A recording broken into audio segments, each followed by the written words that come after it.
নমস্কাৰ, hello' guys, the farmer গাই হিয়াৰ। আৰু এটা নতুন ভিডিঅ'ত আপোনাক স্বাগতম। আশা কৰোঁ সকলো ভালে আছে। আৰু আজি আপোনালোকক দেখাম ফুল প্ৰচেছটো, ধান কটাৰ পৰা আৰম্ভ কৰি ধান অনাৰ পৰা কৰি লৈ মৰালৈকে এভৰিথিং, গোটেই হোল প্ৰচেছটো কেনেকৈ কৰা হয়, ধান কাটি কেনেকৈ কি কৰা হয়, তাৰপিছত মৰণা আপুনি ধান কটাৰ পিছত লগে লগে মাৰিব পাৰে নে নোৱাৰে, নে ধানটো কি কৰিব লাগিব, সেই গোটেই প্ৰচেছখিনি আপোনালোকক দেখাম। তো ব'লক ভিডিঅ'টো আৰম্ভ কৰোঁ। তো লেটছ মুভ অন গাইজ। তো প্ৰথম ষ্টাৰ্ট কৰিছোঁ ধান কটাৰ পৰা। এয়া বৰ্তমান ধান কাটি আছে, আৰু বৰ্তমান যোনখিনি ধান কাটি আছে সেইখিনি হৈ গ'ল আপোনাৰ বাচমতি আৰু ব্লেক ৰাইচ। তো নৱেম্বৰ ষ্টাৰ্টিঙতে বা নৱেম্বৰ মাজত গোটেই সকলোখিনি ধান কাটিব পৰা নহয়। নৱেম্বৰ 20 তাৰিখৰ মানহে ধান কাটিব পৰা হয় বাকীখিনি ধান। এইখিনি হৈ গ'ল ৰঞ্জিত আৰু আইজং। ইফালে ৰঞ্জিত আছে, ইফালে আছে আইজং। এইখিনি আপোনাৰ বৰ্তমান কাটিব হোৱা নাই। কালাৰটো যদি য়েল্ল'ইছ হৈছে আৰু ইয়াতকৈ য়েল্ল'ইছ একদম গল্ডেন কালাৰ হৈ যায়, তো তেতিয়াহে কাটিব পৰা হয়। এইখিনি কাটিবৰ কাৰণে আৰু টাইম আছে, ধৰক 7 to 8 days আৰু টাইম বাকী আছে।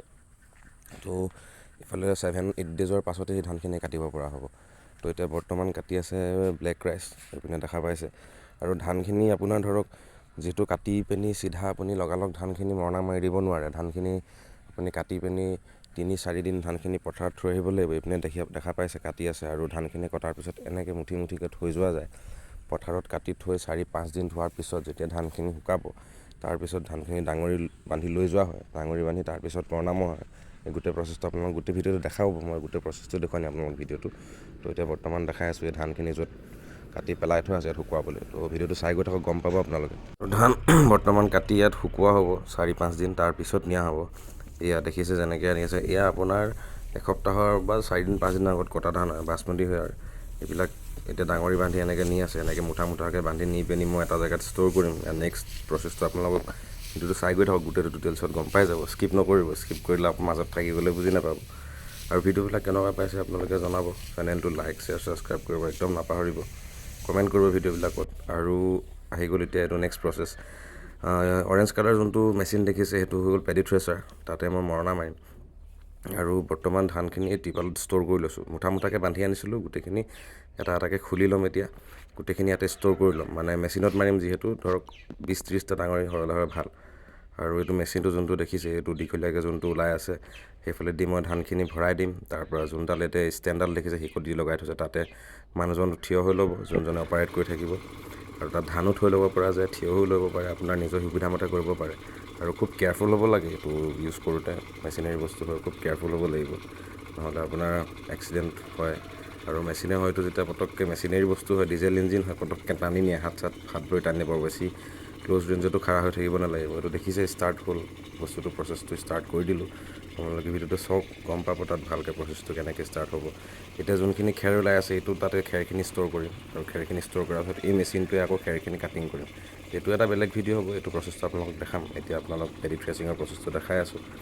ইফালে আপোনাৰ প্ৰথম পেডি থ্ৰেচিঙৰ ষ্টাৰ্টিং প্ৰচেছটো হ'ল, এইফালে ধানটো দেখিছে সুমুৱাই দিছে, এইফালে ধানৰ গোটেই মুঠাটো সুমুৱাই দিব। তাৰপৰা সি ভিতৰত থ্ৰেচিং কৰি পিনি এইফালে দেখিছে আউটপুটটো, এইফালে খেৰ ওলাই আছে। খেৰখিনি মই ইয়াতে ষ্ট'ৰ কৰি, ইয়াতে খেৰখিনি পৰিব। তাৰপাছত মই যোনটো আপোনালোকক খেৰ ঘৰ দেখাইছিলোঁ, তাতে মই খেৰটো ষ্ট'ৰ কৰিম।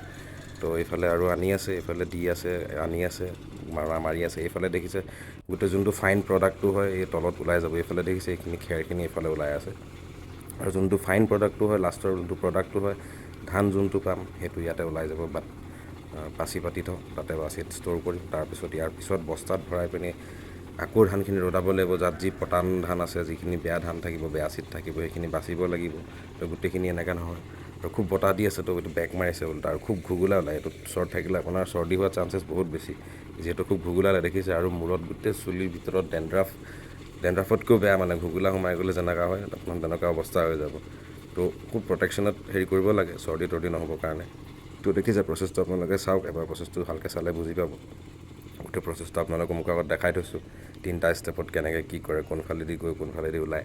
এই দেখিছে ধানটো বস্তাত ষ্ট'ৰ কৰি আছে, যোনখিনি ধান তাতে ফাইন প্ৰডাক্টটো পৰি আছে। আৰু যোনটো এইটো বস্তা দেখিছে এয়াৰ হৈ পিনি ইয়াতে ঘুগুলা সোমাই আছে। ঘুগুলাখিনি বতাহ দিয়াৰ কাৰণে ইয়াতে এইটো লগাই দিলোঁ, নহ'লে খুব বতাহটো এইফালে মাৰি পিনি ঘুগুলাখিনি বেছি লেতেৰা কৰি আছিলে। তো ফাৰ্ষ্ট ডাঙৰি 30টা আনিছিলোঁ, 30-35টা ডাঙৰি আনিছিলোঁ, সেইকেইটা হৈ গ'ল প্ৰচেছ কৰি। এই বস্তা দেখিছে তাতে ধান সোমাই আছোঁ। এতিয়া নেক্সট আৰু আনি আছে, এইখিনি আকৌ মাৰি গৈ থাকিম, একেটাৰ পাছতে চব চলি গৈ থাকিব। পিছত আপোনালোকে বুজি পাইছে চাগে। আৰু আপোনালোকক দেখাই আছোঁ ধানটো যোনটো প্ৰচেছ হোৱাৰ পিছত ধানটো এইটো ইয়াত দেখিছে ধানত খুব জাবৰ আছে। এতিয়া এইখিনি ধান আকৌ এবাৰ ৰতাই পিনি জাবৰখিনি এক্সট্ৰা কৰি পিনি আকৌ মেইন ধানটো আপুনি তেতিয়াহে তাৰপিছতে ধানটো আপুনি মিলত আপোনাৰ কুটনৰ কাৰণে নিব পাৰিব, তাৰপিছত চাউলটো উলিয়াব পাৰিব। যিহেতু লগত জাবৰ থাকিলে গোটেইখিনি একেলগ হ'লে মানে চাউলতো জাবৰ থাকিব। চ' গোটেই প্ৰচেছটো একদম ধুনীয়াকৈ কৰি ষ্টেপ বাই ষ্টেপ। এতিয়া এইখিনি দেখিছে খেৰখিনি যদি তাত হৈছিলে, এতিয়া মই খেৰ ঘৰত ষ্ট'ৰ কৰিবলৈ গৈ আছোঁ। তো যিটো লাষ্ট ষ্টেপ হয় এইটো ধান এতিয়া আজিৰ কাৰণে মাৰি হৈ গৈছে। তো আপোনালোকৰ লগত শ্বেয়াৰ কৰিলোঁ ভিডিঅ'টো। তো কেনেকুৱা পাইছে ভিডিঅ'টো জনাব। আৰু গোটেই প্ৰচেছটো আপোনালোকে যদি বুজি পোৱা নাই আকৌ এবাৰ ভালকৈ চাব। প্ৰচেছটো ইমানো টান নহয়। আৰু এইবিলাক মেচিনেৰী বস্তুৱে হয়, যেতিয়া খালী অকণমান মেচিনেৰী বস্তু হয় যদিও লেবাৰ লাগে 3-4জন। ধৰক এনেই আগৰ পুৰণা মেথডত কৰিলে, ট্ৰেডিশ্যনেল মেথডত কৰিলে বেছি লেবাৰ লাগিলে হয়। তো এতিয়া ইয়াতে অকণমান লেবাৰটো কম খায় আৰু টাইমটো খুব কম লয়। যিহেতু এতিয়া বহুত ধান ওলাব, এতিয়া ধান লাষ্ট ছিজন হয়, পূৰা ছিজন আহি গৈছে ধানৰ ওলোৱা। ধান ওলালে আপোনাৰ ধৰক লেবাৰো বেছি লাগিব। তো সেইকাৰণে আজিকালি মেচিন ইউজ কৰোঁ। তো আপোনালোকে ভিডিঅ'বিলাক কেনেকুৱা পাইছে জনাব। আৰু ইয়াতে এই গোবৰখিনি ৰাখিছোঁ কাৰণে মানে ধৰক চোতালখন মুচিব লাগিব, তাতে ধান শুকুৱাব লাগিব। তো নহ'লে বালিৰ ওপৰত মেলিব নোৱাৰি, তো গোবৰ হেৰি কৰি দিয়া হয়। তো ভিডিঅ'টো কেনেকুৱা পাইছে জনাব আপোনালোকে। আৰু কিবা সুধিবলগীয়া থাকিলে কমেণ্টত সুধিব। আল্টিমেটলি আজি এইটোৱে দেখাব আছিল পেডি থ্ৰেছিঙৰ প্ৰচেছটো। তো আপোনালোকৰ লগত শ্বেয়াৰ কৰিলোঁ। তো আৰু ভিডিঅ' বনাই যাম নেক্সট, আৰু আপোনালোকৰ লগত মাজত শ্বেয়াৰ কৰিম নতুন কি আহি আছে ফাৰ্মত।